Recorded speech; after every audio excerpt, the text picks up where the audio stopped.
नमस्कार, बुलेटिन में आपका बहुत बहुत स्वागत है। मैं हूं आपके साथ दीपिका ओझा। बुलेटिन की शुरुआत करेंगे बड़ी खबर के साथ। आपको बता दें, सीएम भूपेश बघेल ने एक और बड़ी घोषणा की है। चेटीचांद महोत्सव पर अब छुट्टी रहेगी। नगर निगम और नगर पालिका क्षेत्रों में छुट्टी की घोषणा की गई है। तो सीएम भूपेश बघेल की तरफ से एक और बड़ी घोषणा की गई है, जिसमें नगर पालिका और नगर निगम के कर्मचारियों को बड़ी सौगात मिली है। आपको बता दें कि चेटीचांद महोत्सव पर छुट्टी रहेगी। नगर निगम और नगर पालिका क्षेत्रों में छुट्टी की घोषणा सीएम ने की है। तो सीएम की तरफ से नगर पालिका और नगर निगम क्षेत्रों में अब छुट्टी की घोषणा की गई है।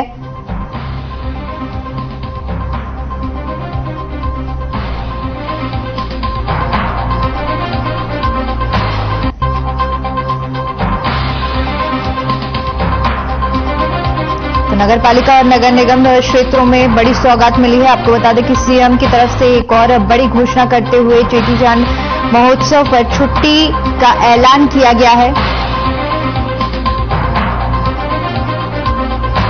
तस्वीरें आप देख सकते हैं, जहां पर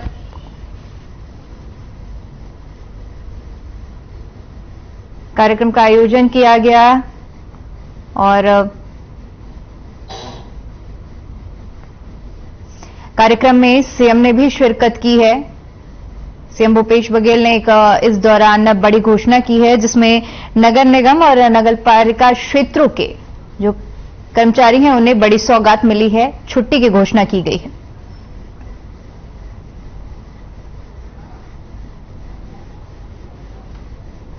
अब चेटीचंद महोत्सव भी नजदीक है, 23 तारीख। अब हमारे छत्तीसगढ़ में सिंधी समाज शहरों में रहते हैं, गांव में बहुत कम है, इसका कुछ कम है। बचत तो फिर रायपुर है, बिलासपुर है, दुर्ग है, तिल्दा है, भाटापारा है, यही है ना। तो आज ये घोषणा करना चाहता हूं कि जितने हमारे नगर निगम हैं और नगर पालिका, यहां चेटीचंद महोत्सव की छुट्टी होगी।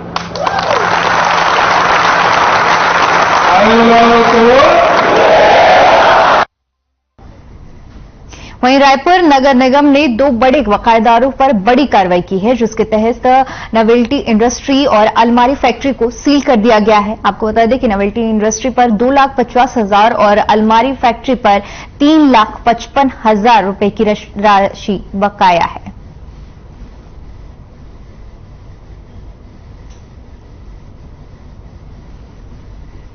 तो बकायेदारों पर बड़ी कार्रवाई की गई है। रायपुर नगर निगम की तरफ से ये बड़ी कार्रवाई की गई है, जिसमें 2 बड़े कारोबारियों पर सील किया गया है, जिसमें नवेल्टी इंडस्ट्री जिस पर 2,50,000 रुपए और अलमारी फैक्ट्री जिस पर 3,55,000 रुपए की राशि बकाया थी। अब इस पर नगर निगम का हंटर चला है और इन दोनों ही इंडस्ट्रीज को, फैक्ट्रीज को सील कर दिया गया है।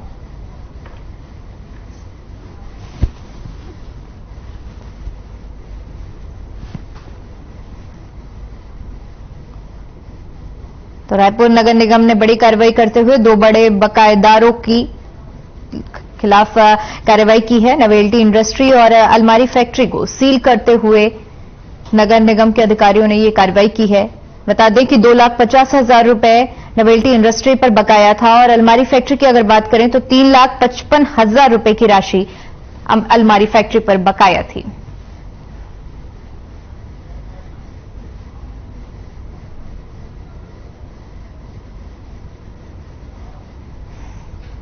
अंबिकापुर से आ रही मालगाड़ी की चपेट में आने से एक युवक के दोनों पैर कट गए, जिसके बाद उसे तत्काल बैकुंठपुर जिला अस्पताल पहुंचाया गया, जहां चिकित्सकों और जिला अस्पताल के पूरे स्टाफ ने युवक का तुरंत इलाज करते हुए उसकी जान बचा ली।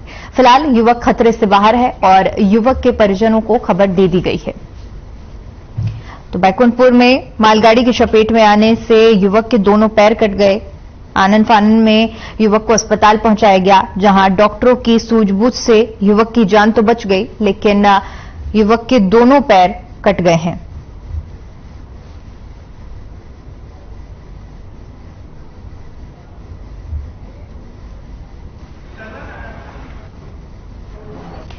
तो बैकुंठपुर में मालगाड़ी की चपेट में एक युवक आ गया, जिसके चलते युवक के दोनों पैर कट गए। वहीं मामले की सूचना मिलते ही स्थानीय लोगों की मदद से युवक को अस्पताल पहुंचाया गया, जहां पर डॉक्टरों की सूझबूझ से युवक की जान बचा ली गई। हालांकि युवक के दोनों पैर इस दुर्घटना में ग्रसित हो गए। तो तस्वीरें आप देख रहे हैं जहां पर युवक को इलाज किया जा रहा है। सारे डॉक्टर और नर्सों की मौजूदगी में युवक का इलाज किया जा रहा है।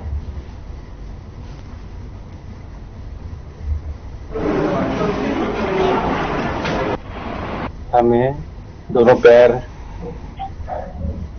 ट्रेन एक्सीडेंट में कट गए थे और बहुत ज्यादा उसकी गंभीर स्थिति थी।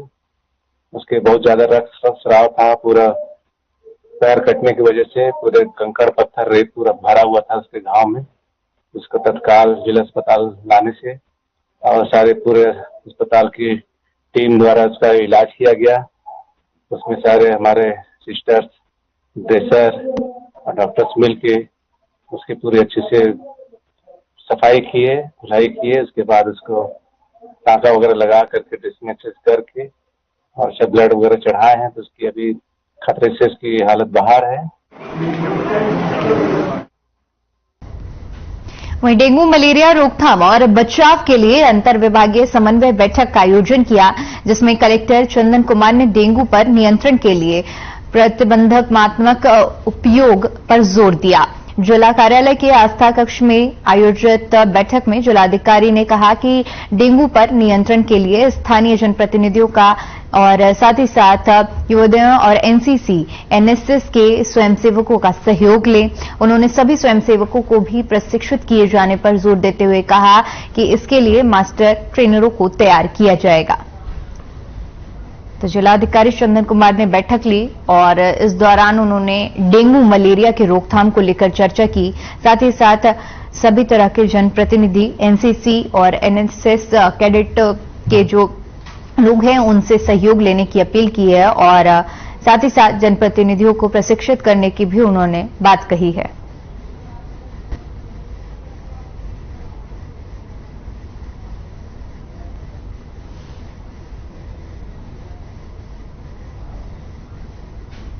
वहीं जगदलपुर के दरभंगा विकासखंड के ग्राम पंचायत में नल जल योजना का संचालन किया जा रहा है। इसी सबके बीच ग्राम पंचायत में खासपारा और भुवनपारा के निवासियों ने नल के माध्यम से पानी नहीं पहुंचने की शिकायत की, जिस पर तुरंत कार्रवाई करते हुए लोक स्वास्थ्य यांत्रिकी विभाग ने मरम्मत का काम किया, जिसके बाद लोगों के घर में पानी पहुंचने लगा।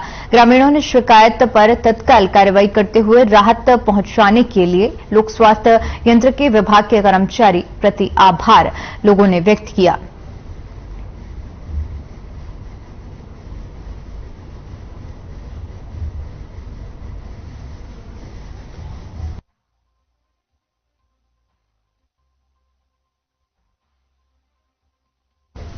तुरंत कार्रवाई की गई और जहां पर ग्रामीणों को पानी नहीं मिल रहा था, जिसकी शिकायत की गई और जिसके बाद विभाग की तरफ से तुरंत कार्रवाई करते हुए इस समस्या का तुरंत निदान किया गया, जिसके बाद ग्रामीणों ने विभाग का आभार व्यक्त किया।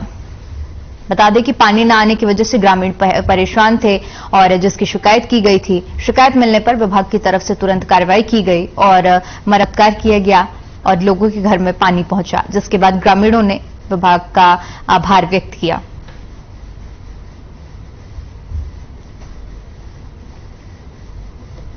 तो पानी न आने की वजह से ग्रामीण परेशान थे और जिसकी शिकायत की गई। जगदलपुर का ये पूरा मामला है जहां पर ग्रामीणों को पानी की किल्लत का सामना करना पड़ रहा था और जिसके बाद इसकी शिकायत की गई।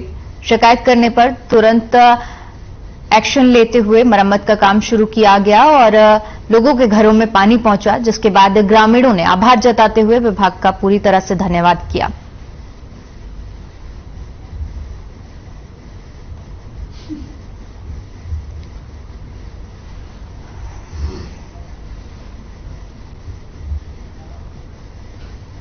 बस्तर कमिश्नर श्याम धावड़े ने कांकेर जिले के निरीक्षण के दौरान भनबेड़ा स्थित आदर्श कन्या आश्रम शाला का निरीक्षण किया और आश्रम में अध्ययनरत बालिकाओं ने इसे पढ़ाई एवं संस्था द्वारा प्रदान की जा रही सेवाओं के संबंध में जानकारी ली। उन्होंने परिसर की साफ सफाई की सराहना की। निरीक्षण के दौरान डिप्टी कमिश्नर माधुरी सोम भी उपस्थित थे।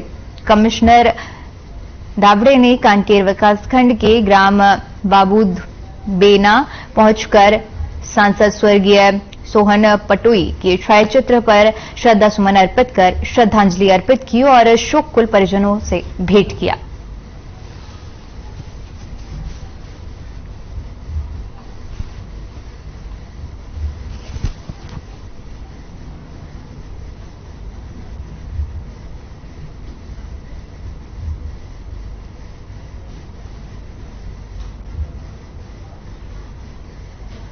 वहीं कोंडागांव मुख्यालय जिला परियोजना कार्यालय समग्र शिक्षा अंतर्गत शासकीय हाई स्कूल और हायर सेकेंडरी स्तर के गणित और विज्ञान में रुचि रखने वाले बच्चों को शैक्षणिक भ्रमण के लिए जिले के चयनित 200 विद्यार्थियों को रवाना किया गया।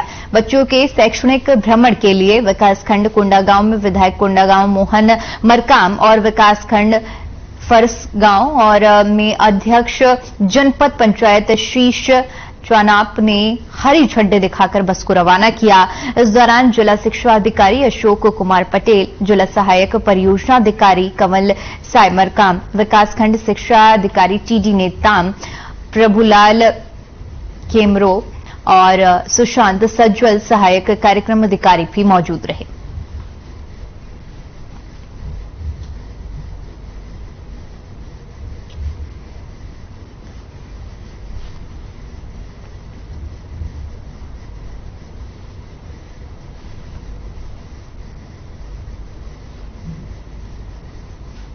प्रधानमंत्री आवास को लेकर छत्तीसगढ़ में सियासत जारी है। आपको बता दें कि इसको लेकर कांग्रेस ने बीजेपी पर झूठ और भ्रम का आरोप लगाया है। इस सब के बीच कांग्रेस प्रदेश संचार विभाग के अध्यक्ष सुशील आनंद शुक्ला ने बीजेपी से पूछा कि बीजेपी बताए कि 16 लाख आंकड़े कहां से आए। बीजेपी जवाब दे कि 2011 और 2015 की सर्वे सूची की बात करती है तो 2018 तक बीजेपी की सरकार थी। उस समय डॉक्टर रमन सिंह ने ग्रामीण और शहरी को मिलाकर कुल 2,56,000 मकान ही क्यों बनवाए और 7 लाख आवेदन क्यों जमा करवाए।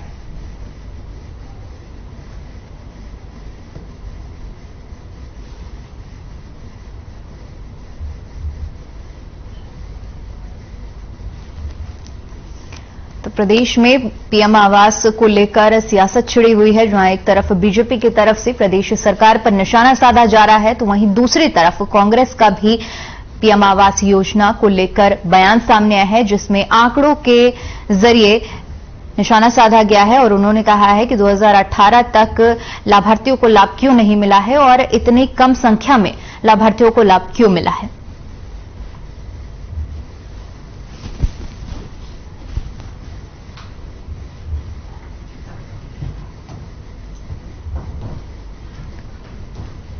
संचार विभाग के अध्यक्ष ने सवाल पूछे हैं और आंकड़े साझा करते हुए उन्होंने बोला है कि सर्वे सूची के आंकड़े गलत क्यों हैं।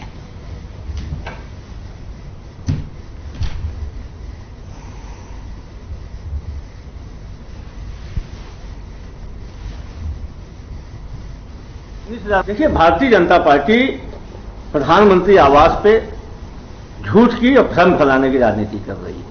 हमने उनसे 10 सवाल पूछे हैं। भारतीय जनता पार्टी के नेताओं में साहस है हमारे इन 10 सवालों का जवाब दे। भारतीय जनता पार्टी बताए कि 16 लाख आंकड़े उसके पास कहां से आए।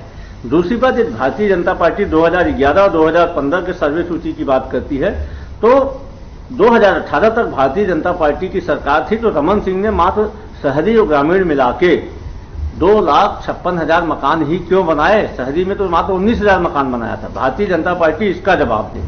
देखिए, भारतीय जनता पार्टी प्रधानमंत्री आवास पे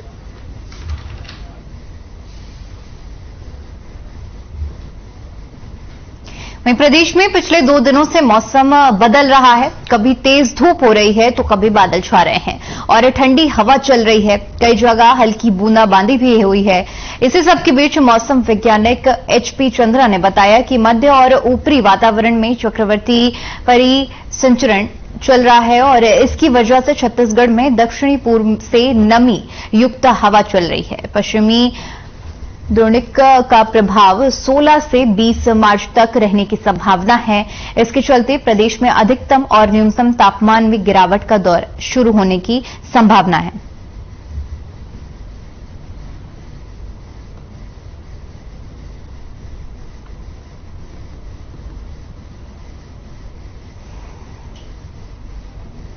चलिए खबरों में आगे बढ़ते और बात करते हैं बुरहानपुर जिले की, जहां के नेपा नगर से एक खबर है, जहां निर्दलीय विधायक शेरा भैया का एक बयान सामने आया है। उसमें उन्होंने कहा है कि विधानसभा में वन कटाई का मामला उठाते हुए नेपा नगर नवारा रेंज में सैकड़ों हेक्टेयर जंगल अतिक्रमणकारी साफ कर चुके हैं, लेकिन अब तक सरकार की ओर से कोई सख्त कदम नहीं उठाए गए। उन्होंने कहा कि जब यह मुद्दा हमने सदन में उठाया तो सरकार बात करने को तैयार नहीं है, क्योंकि यह लड़ाई जंगल काटकर जमीन हथियाने की है।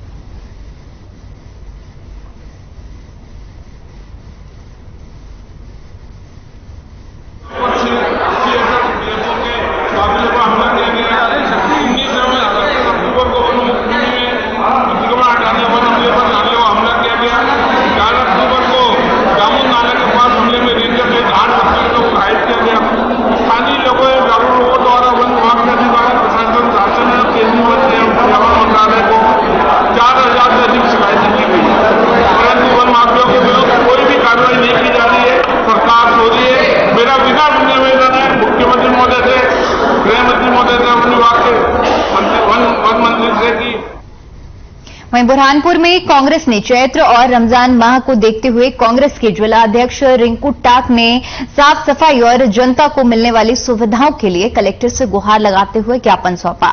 इसके साथ ही लाडली बहन योजना के अंतर्गत केवाईसी को आधार से लिंक कराने के लिए उन्होंने चिलचिलाती धूप में बहनों को सुविधाएं देने और उनके लिए कैंप आयोजित करने की अपील की। साथ ही पीएम आवास योजना में मिलने वाले भवनों के लिए रेत के दाम कम करने और रेत को सही दामों में उपलब्ध कराने के लिए भी गुहार लगाई है।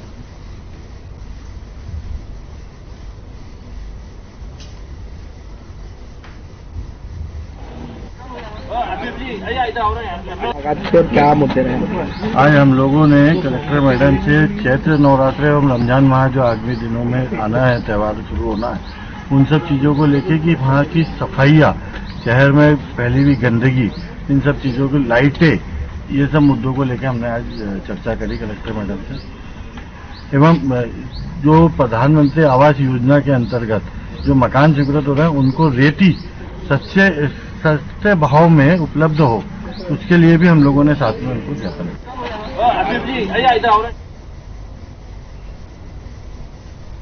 जिले की फरियादी रश्मि अग्रवाल के इंश्योरेंस पॉलिसी के खाते से 10 लाख रुपए की जालसाजी करने का मामला सामने आया है। आरोपी भोपाल निवासी लालबाग पुलिस ने गिरफ्तार किया है।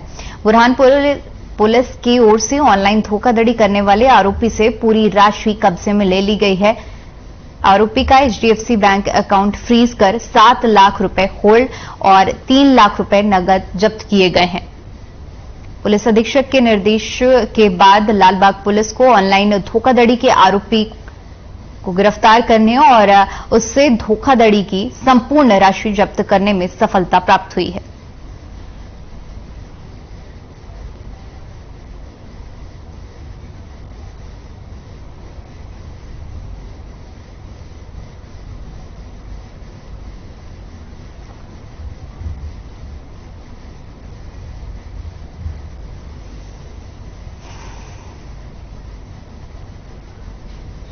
चलिए रुक करते अगली खबर का, जो कि छिंदवाड़ा से है, जहां पर जिला अधिवक्ता संघ के आह्वान पर समस्त अधिवक्ताओं ने 13 मार्च से 19 मार्च तक हड़ताल की घोषणा की है। जिला अधिवक्ता संघ के सचिव वीरेंद्र पांडे ने बताया कि लंबित प्रकरणों का निराकरण के लिए समय सीमा निर्धारित करने से पक्षकारों के हितों पर विपरीत प्रभाव पड़ रहा है।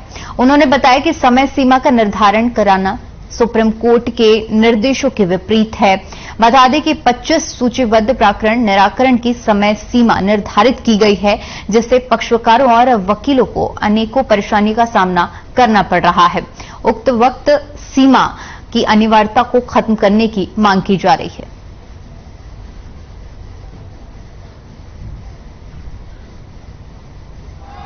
हम लोग की हड़ताल 13 एवं 14 तारीख को थी। हमने इसको कंटिन्यू करके 19 तक किया है। कुछ केसों को ऐसे समय सीमा के अंदर बांधा गया है कि 25 प्रकरण आपको 3 महीने के अंदर निराकरण करना है। ये इससे न्यायालयीन कार्रवाई में तो प्रभाव बढ़ ही रहा है, साथ ही साथ पक्षकारों का भी काफी हानि हो रहा है। वकील लोग तैयारी नहीं कर पा रहे हैं। ये न्याय हित में कहीं से हमको नहीं लगता। सर्वोच्च उच्च न्यायालय के द्वारा भी कहा गया है किसी केस को लेकर समय सीमा के अंतर्गत बांधा नहीं जा सकता। समय से 1 वर्षों से लगातार एक योजना लागू की गई माननीय उच्च न्यायालय द्वारा। 25 प्रकरणों की सूची प्रत्येक न्यायालय को दे दी जाती है और एक समय सीमा बांध दी जाती है 3 महीने की। उस 3 महीने में उन प्रकरणों का निराकरण किया जाना आवश्यक होता है। समय सीमा में बांधकर किसी प्रकरण का निराकरण नहीं हो सकता। वास्तविक धरातल पर स्थितियां बिल्कुल विपरीत होती हैं। पक्षकार के लिए तैयारी करना, पक्षकार का दूर से आना, आकर वकील को अपने इंस्ट्रक्शन देना, ये सब उस समय सीमा में संभव नहीं है। प्रकरणों के निराकरण तो हो रहे हैं लेकिन उचित न्याय नहीं हो पा रहा है। ऐसी परिस्थितियों में समस्त अधिवक्तागण उद्वेलित हैं।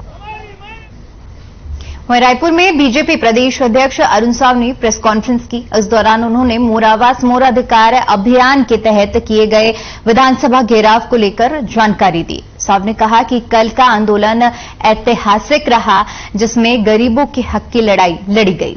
उन्होंने प्रदेश सरकार पर निशाना साधते हुए कहा कि सरकार गरीबों को उनके हक से वंचित करने का काम कर रही है। बीजेपी गांव, गली और हर जिले में गई। उसके बाद प्रदेश स्तरीय प्रदर्शन किया गया।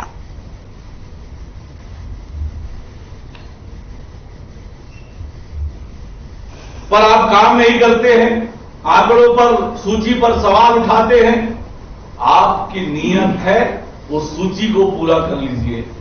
आप भी सर्वे कराएं और लोगों को मकान देना है जो आपके घोषणा पत्र में है, उसको भी मकान दे। हम तो गरीबों के साथ हैं, आपको सहयोग करेंगे, आपका साथ देंगे और दीजिए मकान। लेकिन पहले जो 2011 और 2016 की सर्वे की सूची है उसमें जो हितग्राहियों के नाम है और जिस सूची के आधार पर पूरे देश भर में मकान मिला हो, केवल पश्चिम बंगाल को छोड़कर,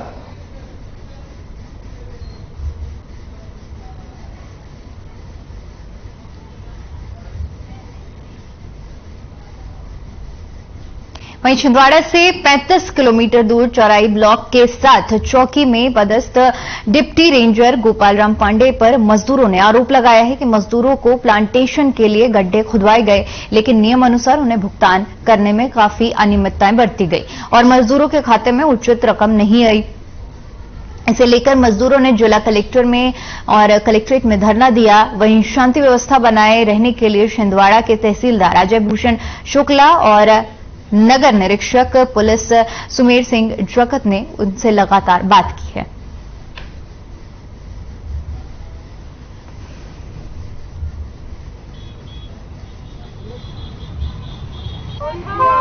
ये वन विभाग में मजदूरी भुगतान को लेकर कुछ मजदूर यहाँ आए हुए हैं, कलेक्ट्रेट कार्यालय आए थे। इनके द्वारा बताया जा रहा है कि हमारा मजदूरी का भुगतान नहीं हुआ है। तो वन विभाग के अधिकारी भी यहाँ आए हुए हैं।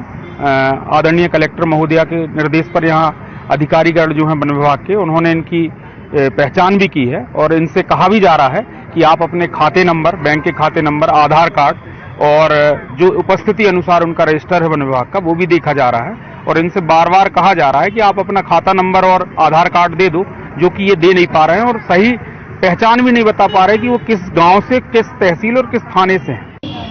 इनके द्वारा जो है बिना गड्ढे की गिनती कराए, है ना, कार्य खत्म परसों हुआ था। उसके तुरंत बाद जो है ये यहाँ पर उपस्थित हो गए और अनवांटेड जो है डिमांड रख रहे हैं। इस योजना के तहत ये कार्य किया जाता है। ये हमारे जो वृक्षारोपण RDF के प्लांटेशन थे उसके अंतर्गत इन्हें गड्ढे खोदे थे।